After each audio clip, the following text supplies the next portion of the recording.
بسم اللہ الرحمن الرحیم۔ السلام علیکم ناظرین۔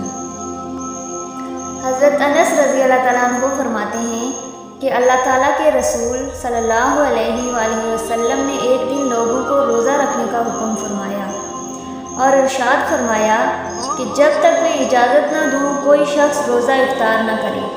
تو سب لوگوں نے روزہ رکھا، حتیٰ کہ جب شام ہو گئی تو ایک شخص آتا اور رسول اکرم صلی اللہ علیہ وآلہ وسلم سے فرماتا کہ میں نے روزہ مکمل کر لیا ہے، لہٰذا مجھے روزہ افطار کرنے کی اجازت فرمائیں۔ آپ اسے اجازت فرماتے۔ اسی طرح ایک آدمی آتا رہتا، حتیٰ کہ ایک آدمی نے آ کر کہا، یا رسول اللہ صلی اللہ علیہ وآلہ وسلم، میرے گھر میں 2 لڑکیاں روزہ دار ہیں اور وہ آپ کے پاس آنے سے شرماتی ہیں، انہیں بھی روزہ افطار کرنے کی اجازت فرمائیں۔ تو آپ صلی اللہ علیہ وسلم نے اس سے منہ پھیر لیا۔ پھر اس شخص نے دوبارہ عرض کیا تو پھر منہ پھیر لیا۔ اس نے مکرر عرض فرمایا تو آپ صلی اللہ علیہ وسلم نے فرمایا، انہوں نے روزہ رکھا ہی نہیں، اور اس کا روزہ کیسے ہو سکتا ہے جس کا دن لوگوں کا گوشت کھاتے گزر جائے؟ انہیں حکم دو کہ اگر انہوں نے روزہ رکھا تو وہ کیا کریں؟ تو اس نے جا کر انہیں بتایا۔ انہوں نے کیا کی تو دونوں نے جمے ہوئے خون کی کیا کی۔ اس نے آ کر نبی اکرم صلی اللہ علیہ وآلہ وسلم کو اس کی اطلاع دی۔ آپ صلی اللہ علیہ وسلم نے فرمایا، مجھے اس ذات گرامی کی قسم ہے جس کے قبضے میں میری جان ہے، اگر وہ ان کے پیٹ میں باقی رہ جاتے تو نار دوزخ انہیں کھا جاتی۔ اور ایک اور روایت میں ہے کہ جب آپ نے اس سے منہ پھیرا تو اس کے بعد اس نے آ کر عرض کیا، یا رسول اللہ صلی اللہ علیہ وآلہ وسلم، وہ دونوں مر گئی ہیں یا قریب المرگ ہیں۔ تو آپ صلی اللہ علیہ وسلم نے فرمایا، انہیں میرے پاس لاؤ۔ وہ آئیں تو رسول اکرم صلی اللہ علیہ وآلہ وسلم نے ایک پیالہ منگوایا اور ایک لڑکی سے فرمایا کہ اس میں کیا کر دو۔ تو اس نے خون اور پیپ کی کیا کی، حتیٰ کہ پیالہ بھر گیا۔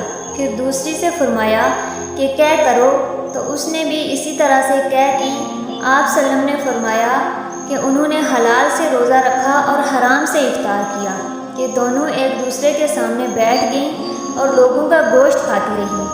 حضرت انس رضی اللہ تعالیٰ عنہ فرماتے ہیں کہ ان حضور صلی اللہ علیہ وآلہ وسلم نے ہم سے خطاب فرمایا اور سود کا تذکرہ فرمایا اور اس معاملے کو عظیم گناہ قرار دیا، اور فرمایا کہ 1 درہم جو سود کے ذریعے سے آدمی کو ملے، اللہ تعالیٰ کے ہاں 36 بار زنا کرنے سے گناہ میں زیادہ بڑھ کر ہے، اور سب سے بڑا سود کسی مسلمان کی عزت کے در پہ ہونا ہے۔ حضرت سلمان بن جابر فرماتے ہیں کہ میں نے نبی اکرم صلی اللہ علیہ وآلہ وسلم کے حضور پیش ہو کر عرض کیا کہ مجھے کوئی اچھی بات بتائیں جس سے میں فائدہ اٹھاؤں۔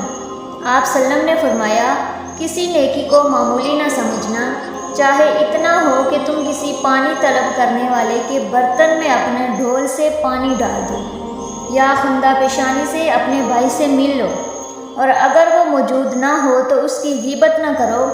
حضرت برا رضی اللہ تعالیٰ عنہ فرماتے ہیں کہ ایک مرتبہ حضور صلی اللہ علیہ وآلہ وسلم نے ہم سے خطاب فرمایا، حتیٰ کہ گھروں میں خواتین کو بھی سنا دیا۔ آپ نے ارشاد فرمایا، اے لوگو، جو زبان سے ایمان لائے ہو، دل سے نہیں، مسلمانوں کی غیبت نہ کرو اور نہ ان کی پردہ داری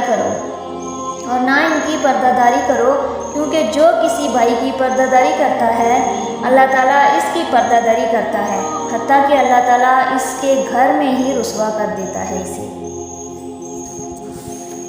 ایک اور روایت میں ہے، کہتے ہیں کہ اللہ تعالیٰ نے حضرت موسیٰ علیہ السلام کو وحی فرمائی کہ جو شخص غیبت سے توبہ کر کے مرا وہ جنت میں جانے والا سب سے آخری شخص ہوگا، اور جو بن توبہ کیے مر گیا وہ دوزخ میں جانے والا سب سے پہلا شخص ہوگا۔ اگر آپ کو آج کی ویڈیو اچھی لگی ہو تو لائک، شیئر اور سبسکرائب ضرور